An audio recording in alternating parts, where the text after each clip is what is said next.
tənqid adəşinə tutur?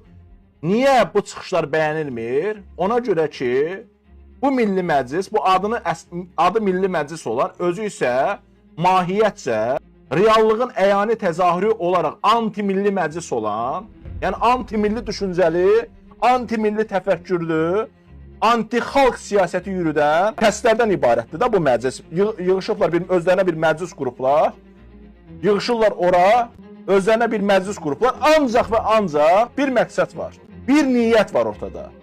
Azərbaycan xalqının hər zaman yaxşı yaşadığını dilə gətirmək, Azərbaycan xalqının rifahı günü-gündən yüksəlir, uğurlu daxili-xarici siyasətimiz var, analıq olmayan inkişafımız var, bunu gözü götürməyənlər var, yığışırlar ancaq bunu danışırlar.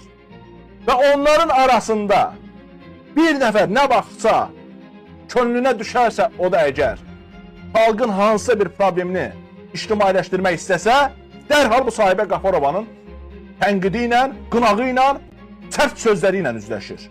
Hər kəsə belə barmaq edir bu adam. Bir dəfəlik deyin ki, bir dəfəlik bizə də çatdırın ki, artıq biz Azərbaycan xalqını istəmirik.